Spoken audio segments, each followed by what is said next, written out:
My very special guest today is Dr. Wayne Dyer. Dr. Dyer began his career as an author in the early 1970s, traveling the country and selling his first book, Your Erroneous Zones, from the trunk of his car. That book went on to sell more than 30 million copies and became the best-selling book of the 1970s. Despite a childhood spent in orphanages and foster homes, he has overcome many obstacles to make his dreams come true. Today, he spends much of his time showing others how to do the same. As an internationally renowned author and speaker in the field of self-development, Dr. Dyer has written more than 30 books, 18 of which have been national bestsellers. Several of his books have been featured as PBS specials, raising over $150 million for national public television. So you say that if we change our thinking, we can change our lives. And I'd like to know when and where you learned this. Oh boy, this goes way back. I grew up in a series of foster homes and orphanages when I was a little boy, and I learned right then and there. I used to call myself the richest kid in the orphanage, because most of the people in there, all of the kids that were in there, thought of themselves as poor. Right. That you can't have money because, and they would complain about things. I can remember in the home that we lived in Mount Clemens, Michigan, there was a lady brought her daughter there. Now I wasn't there because I had been abandoned or anything. I was there because my father had walked out on his family, and my mother had to place us in there. I reunited with my mother 10 years later, and I'm still united with her. She's almost 94 years old, really? And I love her very dearly. Oh. But in those days, there was no welfare, and there was nobody to help other than the churches or people who just volunteered. So we were placed in a series of homes. But I remember whenever a new kid would come in, and they were usually there for the same reasons. You know, my mother had no money. She was making $17 a week, working as a candy girl at Kresge's on the east side of Detroit. So, with 3 children, and my father had just walked out. He was an alcoholic and just a bad dude. So I can remember this lady bringing in a little girl. Her name was Martha. And I remember they would always say when there was a new kid, she was crying. She was upset because her mother held her there and she had to leave her there and so on. And I can remember saying to her, "This is a great place. You're going to love this place. There's no parents here. You know, you're going to have a wonderful time here."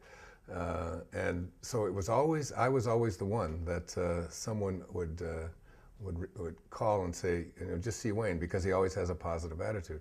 And my attitude always was, this is what we've got, this is what we have. And when I would look around and see all of the other people not having any money, I was the one who said, I found out that soda pop bottles were worth 2 cents.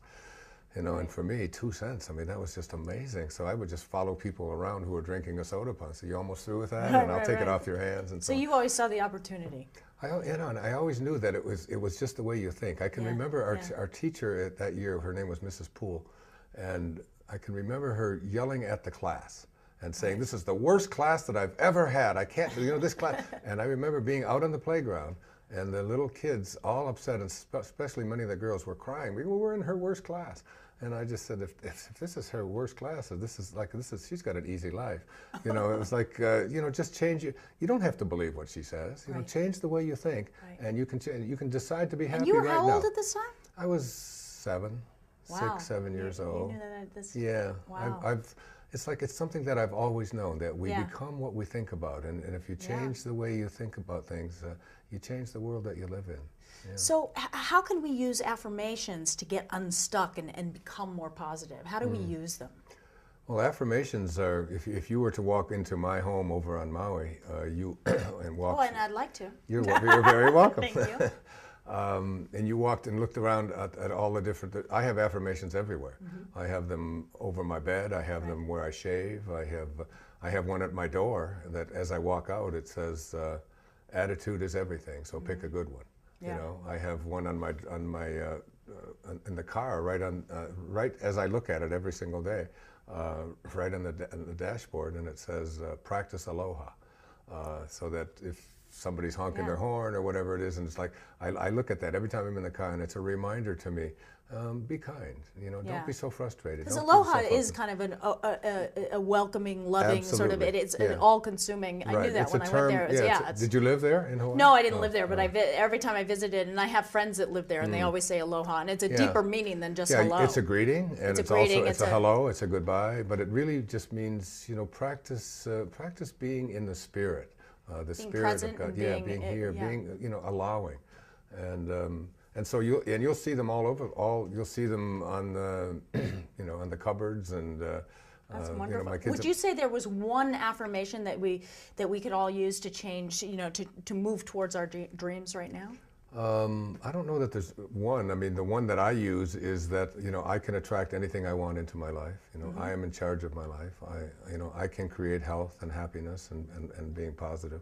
I just remind myself of that over and over and over again until it just becomes a way of being. Because an affirmation is just sort of a beginning step. It's a way of allowing yourself to retrain your mind to create the habit. The habit that we have that things aren't going to work out and things are terrible and I can't. That's like old programming, overcome. Yes, correct? it's all it is. It's just habitual thinking, you know. And one of the great poets, Wordsworth, said that habits rule the unreflecting herd. You know, it's like you become part of the herd that doesn't reflect, and you want to change those habits. Yeah.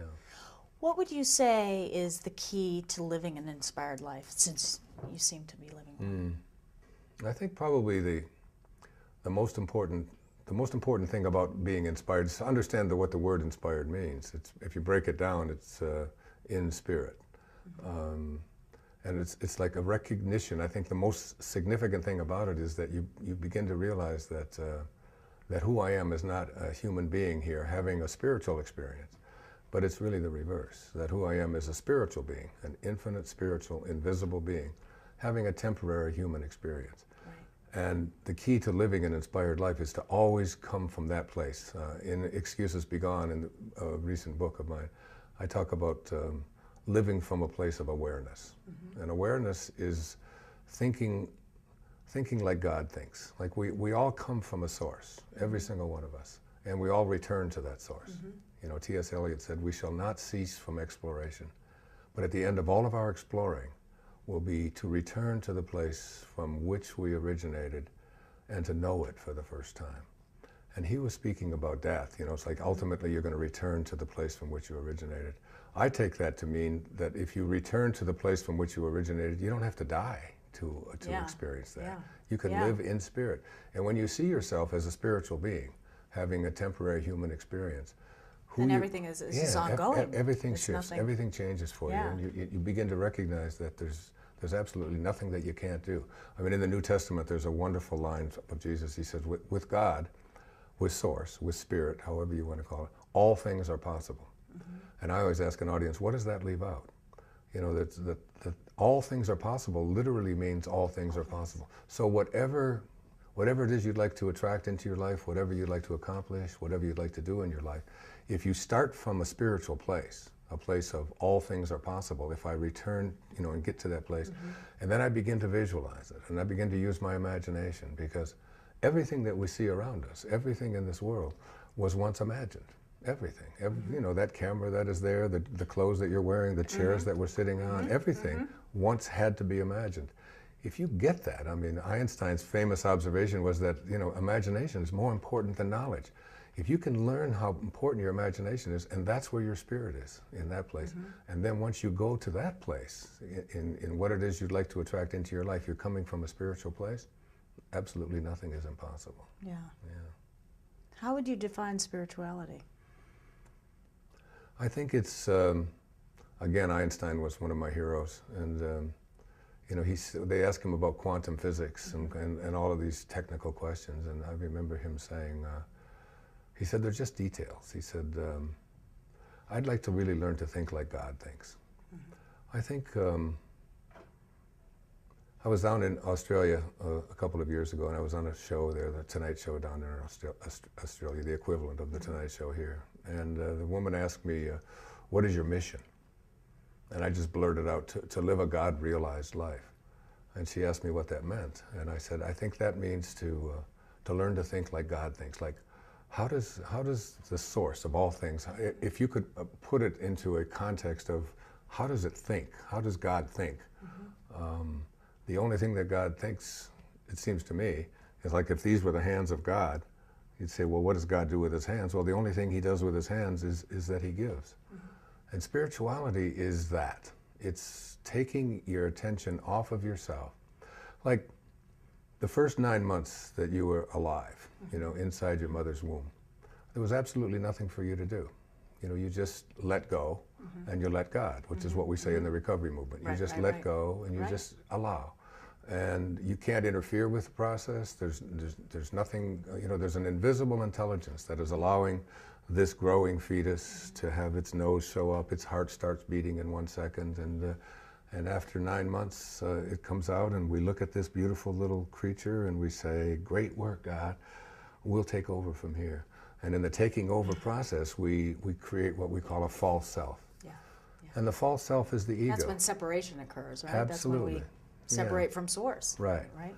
And then with that separation, we call it edging God out, E-G-O, the ego. That's the ego. And we take on this false self, and we start to believe that who I am is not this divine perfection from which I originated, but who I am is what I do, and what I have, and what I accomplish, and what other people think of me, and who I am is separate from everybody else, and even most egregiously, who I am is separate from God. Yeah. We begin to believe all these things, and that's the opposite of, you asked me about spirituality. It's to go back to the place from which you originated and to live from that, which means it's about serving. Yeah. It's about offering.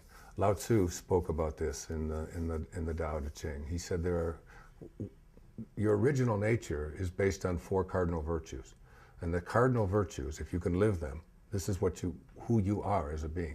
Reverence for all of life, just finding love in all things, the planet, the plants, the human beings, the animals, everything. You have reverence for all of it. You kill nothing. You know, a natural kind of sincerity, which means a sense of honesty about not just not stealing, but about who you are as a human being. And a sense of kindness, you know, just being kind to each other and to everyone and everything. And also service. Those are the 4 cardinal virtues. Reverence for all of life, honesty, kindness, service. That's a spiritual life. And that's what a God-realized life is. It's how I try to live my life. That's wonderful. Getting rid of this ego. Yeah. It's a tough master. It's a tough one. It's a very tough master. I mean, the ultimate, even in relationships, Mariel, I mean, one of the hardest things we have to do in relationships is to try to love like God loves. You know, I quote in the film, I quote Hafiz, the great Persian poet. He said, even after all this time, the sun never says to the earth, you owe me. He said, just think what a love like that can do. It lights up the whole world. Without any expectation. That's spirituality. Yeah. It's like just, you know, living your life from a place of giving and offering without any and expectation, serving. And in our relationships, particularly our love relationships with each other, you know, to be able to love someone who doesn't love you back, you know, to be able to love someone who abandons you, someone who walks out on you, to be able to love a person who criticizes you or who just doesn't want anything to do with you but that you love. You know, that's the ultimate test. And it's one of the tests that, you know, the ultimate love, I don't know if you have any children or not, but you know, so the ultimate love is generally a mother's love for her child. Yeah. Because that's the God kind of love. That is. You don't look at that child who's crying and screaming in the middle of the night and say, you know, what do you think you're doing and you're bothering me and all of that. You just offer them. You just you know, you take that child, you put it to your breast, you feed them, you hold them, you comfort them, and if they cry 24 straight hours, you still do that. Yeah. It's like, and they don't have to love you back. They don't have to do anything. Try to take that kind of love and apply it in our relationships. That's when we push the ego out, because the ego always wants to own something. It always thinks that, I'll tell you. It always wants to be right. Right. It wants to be right, and it wants to own things. I'll tell you a great story. My friend David Simon told me this story. You know who Deepak Chopra is, I'm sure, a dear friend of mine. And his son Gotham was in New Delhi. And he went into and he was given an example of this at the Chopra Center, when I was sitting in on the audience. And Gotham went into the movie theater in Delhi. put his hat on a chair, and went in to get some popcorn. He went, got his popcorn, came back, and somebody was sitting in his chair. And he said to the gentleman who was sitting in his chair, he said, "Excuse me, but that's my chair." And the gentleman said to him, he said, "Well, how do you know it's your chair?" He said, "Well, I put my hat on it."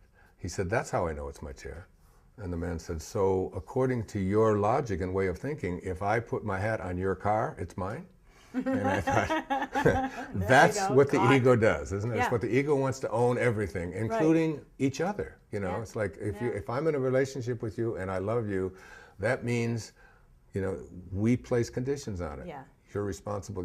And if you decide to love someone else, then I can't love you anymore. Or if you walk out on me, or if you criticize me, or if you leave me, being able to love someone, even if they do that, you know. Anthony DeMello used to talk about that in like loving without attachment.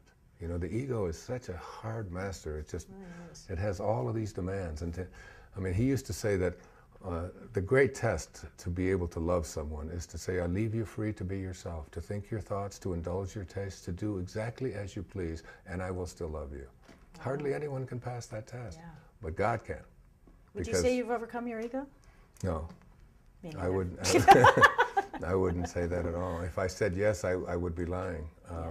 I think, But I think it's a journey every day. You do better, you know. It's the taming of it. Yeah. It's really the taming of it. It isn't nearly. It's a balance. Yeah, I think that true nobility really isn't about being better than anyone else. No. It's about being better than you used to be. Right. And you know, I mean, That's I've been through nice. divorce twice. I've been through addictions. I've been through a lot of heartaches, a lot of struggles in my life, living in orphanages and foster homes and so on. All of those things have been just, you know, great teachers for me.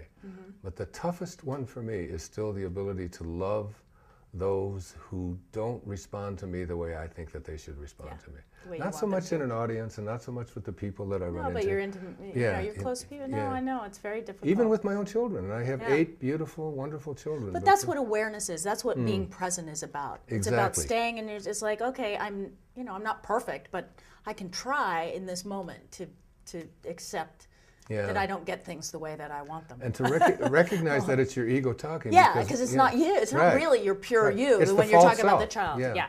Yeah. And there was a great teacher from India. His name was Vivekananda. Yeah, And I know. Do you know who Yeah, he I know was? his work, yeah. And he came over. He came in the early part of the last Yeah. century, 1905, 1910. He traveled all over. You know, brilliant speaker. And when you hear his stuff, I mean, his devotees used to ask him, "How do we do this? How do we tame this ego? How do we, you know, do we push it out? Do we destroy it?" And his answer was so beautiful. He said, "In the springtime, go out and observe the blossoms on the fruit trees." He said, "The blossoms vanish of themselves as the fruit grows. So too will the lower self, the ego, the false self, so too will the lower self vanish as the divine grows within you."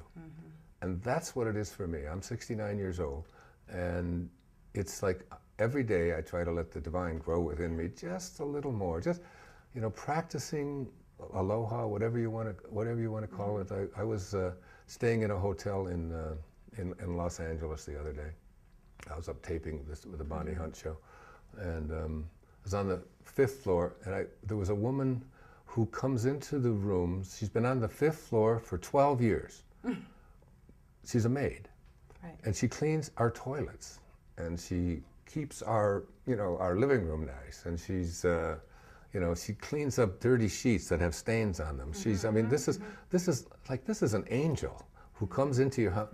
And I was there with my daughter Serena. We had just done the show, and I started talking to her, and I just reached into my pocket and I took a $100 bill and I put it in her hand. My God, you would have thought that I had given her the keys to the kingdom of God. I mean, she was so great, and we were there for 2 more days. She left gifts in my daughter's room and in my room, and she brought me a picture of her daughter, and she's from El Salvador, and she had just lost somebody in some flooding that had just taken place there, and it was like opened something up. that's letting the divine grow within you, finding.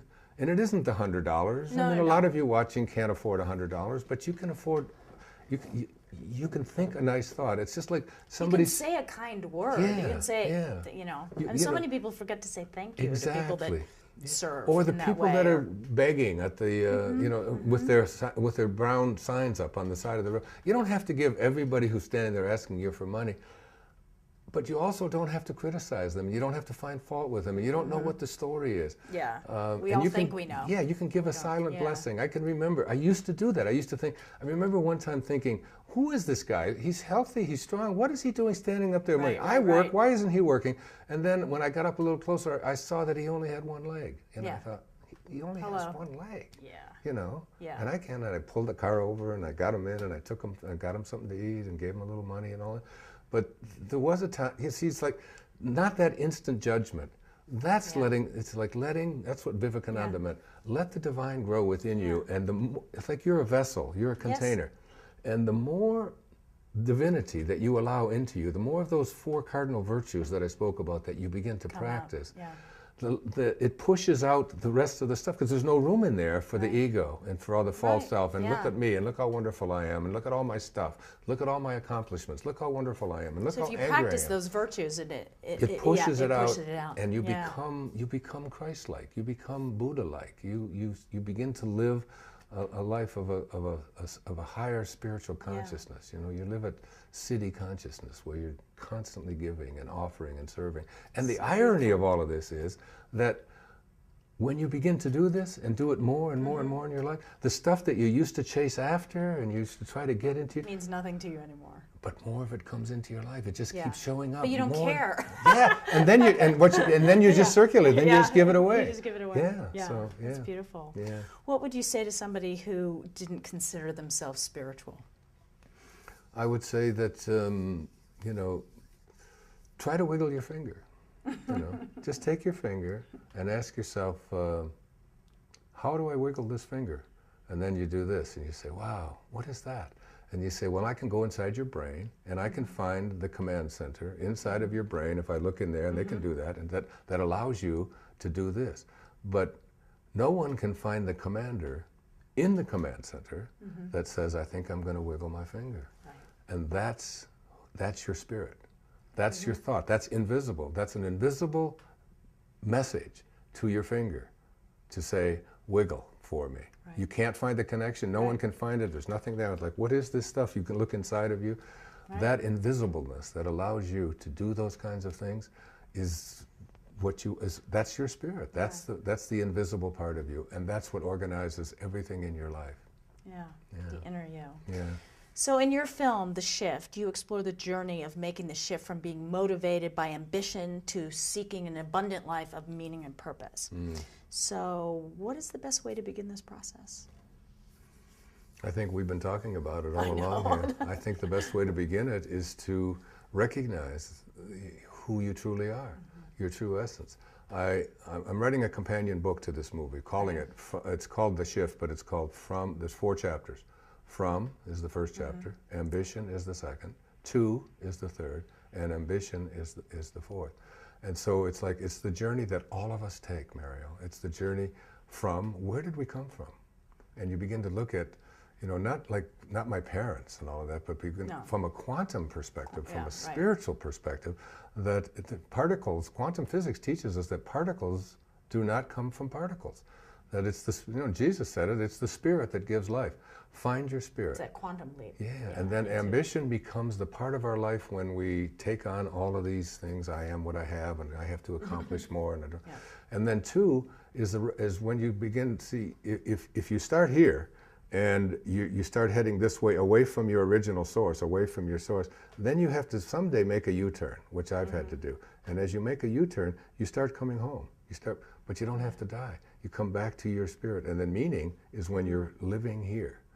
And I think that if everything that's in that invisible drop of human protoplasm, that tiny little speck of human protoplasm that began you, you know, where you can see a trillion of them on the head of a pin, but everything you needed for this journey that you have, the color of your eyes, the aging process, all the things that are happening to us, if everything that we needed for the physical journey is in that speck, then so was everything that we needed for the rest of the journey as well.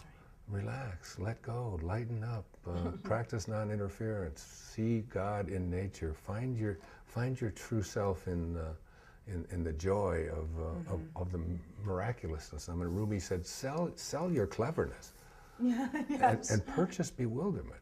Yeah. Get into a state of just awe and bewilderment That's about like, everything. that's childlike. That's childlike. Exactly. And that connection to nature, that's my that's where my God. thing. That's what Lao Tzu taught. That's Yes. what Lao Tzu taught in the Yes. Tao Te Ching. That God is really in nature. In nature. It's not some religious thing that, because the God that most people think about is a God of the ego. Yeah. It's and just it's a all God. separation. It's all, And it's a God of bad, revenge. It's a God that gets even. It's a God that knows how to heal you, but withdraw and withholds it from you. But only if. Yeah, only if, and if you pay and buy indulgences. Yeah. This is just a God that we've all created out of our own egos. Yeah. The God that I'm speaking about is that which allows everything to be, that just does nothing but offer and asks nothing in return. Well, it's like you were talking about the blossom, which is such a beautiful, beautiful image. When did you first fall in love with movies? On the east side of Detroit, at the Vogue Theater on Cadju and Harper, there was a little club in there that you could go there for 12 cents on Saturday afternoon and see 2 movies and cartoons and be a member of the, I don't know if you remember this, but the Roy Rogers Writers Club. And I was a member of the Roy Rogers Writers Club, and I used to go in there and I had a friend. I say little. I mean, he was much smaller than me. In the 8th grade, his name was Joe Fiore, and he used to take me down to the Fox Theater in downtown Detroit, and we would, he got so excited about movies and watching them and so on. Yeah, and I started watching them on our little Admiral television, our little black and white television set, when I was just a young boy. I love movies. That's great. What does spiritual film mean to you? And what are your most favorite films about transformation? Well, aside from your own. Yeah, yes. I love, one of my very favorite movies was just recently a spiritual cinema monthly selection, whatever it was. It was called Deja Vu. Yes. With Vanessa Redgrave. Yeah. That film just blew me away. Yeah. I mean, any film that has chase scenes in it or has violence in it or guns in it and so on, I don't really turn off. I don't even go to them. But like that film got me really thinking about the possibilities. If any of you haven't, if you haven't seen that film. Well, I think that's the wonderment of a great film like that, is that you begin to think, oh, there's this possibility, which that all things are possible and you can make anything happen. Do you think that films can be used for social change? Oh, absolutely. Yeah. See, one of the reasons I did this film, The Shift, was because I've heard that 10% of the people in our country buy almost 100% of the books, something like 97, 98% of the books, which means that approximately 85 to 90% of the people never buy a book. And I've written lots and lots of books, but those same 90%, right? Those same 90% of the people, they go to the movies. They go to the movies. So I thought. Well, I remember, because it was brilliantly done, because I remember seeing the promotion on the internet for months, or maybe a year prior to it coming out, and it was very intriguing, and there's just great people in it. Michael Bourgeon is a great director, and Portia de Rossi, and Michael DeLuise, Dom DeLuise's son. Yeah. All of the people in this film when I was asked to do the film, I did the film at the age of 68, which meant taking on a whole new career. Because I don't take direction well, and I speak like I'm speaking now in front of an audience. I don't use notes, but when you do a film, as you know, having been in films, you do the same thing over and over and over and over again. Yeah. And I just decided that this was something that I could do. One of the excuses I didn't want to use is I'm too old to learn this, or you can't teach an old dog new tricks. You can teach an old dog anything, and so. I'm sure you were still spontaneous, or anyway. Well, I insisted that it be professionally done, and I didn't want, because I've seen a lot of the movies that are called spiritual movies, but the quality is just not there, and there's people trying to be actors and they're not, and so on. I wanted it to be a polished, professional film. Good for you. And my goal was to have 10 million people watch it.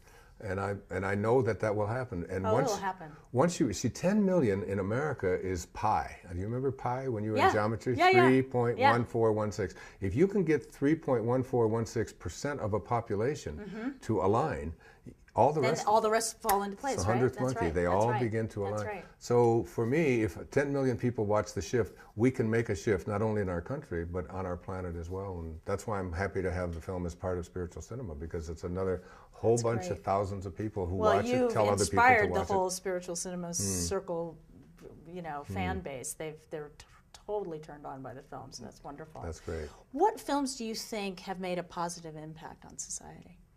Well, I remember, what was who